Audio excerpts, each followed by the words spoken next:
अस्सलाम वालेकुम दोस्तों, उम्मीद करता हूं आप खैरियत से होंगे। आज की हमारे वीडियो का टॉपिक फ्यूसिडिक एसिड क्रीम के ऊपर है, जो कि स्किन के ऊपर एंटीबायोटिक के तौर पर इस्तेमाल की जाती है।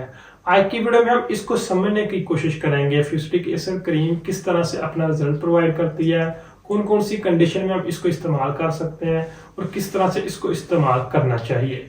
तो फ्यूसिडिक एसिड क्रीम जो कि एक शार्ट नेम है, जेनेरिक नेम है। मोस्टली ब्रांड्स इसको मैन्युफैक्चर कर रहे हैं। फ्यूडिक एच के नाम से बहुत ज्यादा इस्तेमाल की जाती है। साथ में स्टीरॉयड का कॉम्बिनेशन भी फ्यूसिडिक एसिड के साथ देखने को मिलता है, हाइड्रोकार्टिसोन, बीटामेथासोन। तो इनका मकसद क्या होता है कि सूजन वगैरह को कम करने के लिए इसको इस्तेमाल किया जाता है। और साथ में क्या है कि अगर किसी को कोई इन्फेक्शन वगैरह है तो उनमें हम इसको इस्तेमाल कर सकते हैं। तो बात करते हैं सबसे पहले फ्यूडिक क्रीम के मैकेनिज्म ऑफ एक्शन की। तो ये क्या करती है, बैक्टीरियल ग्रोथ को रोक देती है, जिससे हमारा इम्यून सिस्टम एक्टिवेट होकर जो इन्फेक्शन वगैरह होता है उसको क्लियर कर देता है।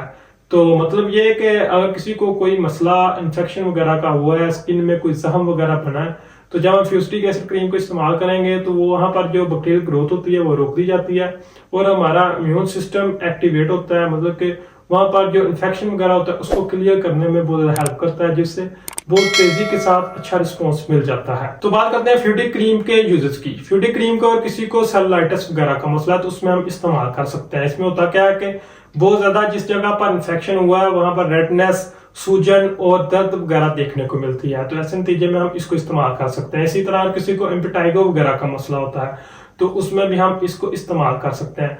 इम्पेटाइगो में होता क्या है कि इन्फेक्शन के नतीजे में जो इसकी क्रस्ट होती है वो पीले रंग की होती है और साथ में बड़े साइज का पिंपल वगैरह होता है, बहुत ज्यादा खुजली देखने को मिलती है, हीट वगैरह निकलना शुरू हो जाती है, साथ में बुखार, दर्द वगैरह का मसला होता है।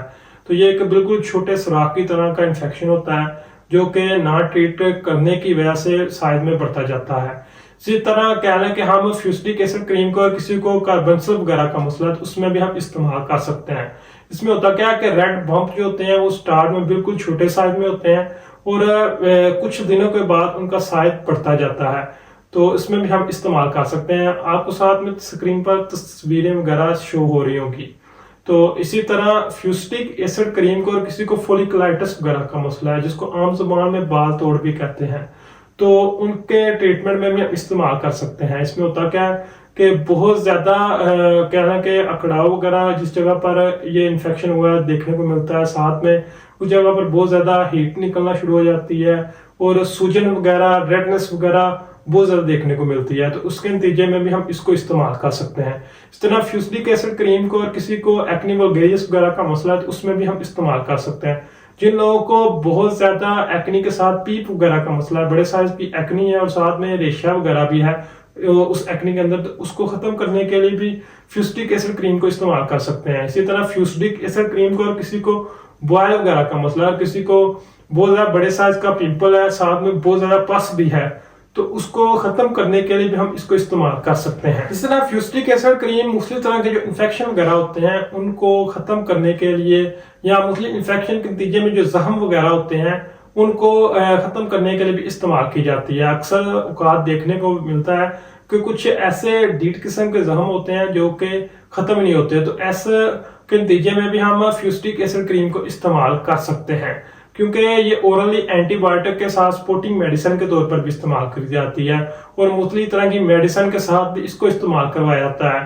तो बात करते हैं फ्यूसिडिक एसिड क्रीम को हम किस तरह से इस्तेमाल कर सकते हैं। इसको जख्म को धोने के बाद दिन में 2 से 3 मरतबा तक हम इस्तेमाल कर सकते हैं। इसके ऊपर बैंडेज भी इस्तेमाल की जा सकती है।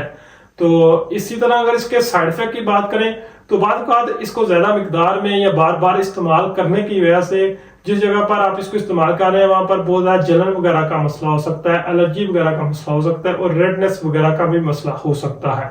तो आज की वीडियो में यही था। अगर वीडियो अच्छी लगे तो वीडियो को लाइक कीजिए, चैनल को सब्सक्राइब कीजिए। शुक्रिया।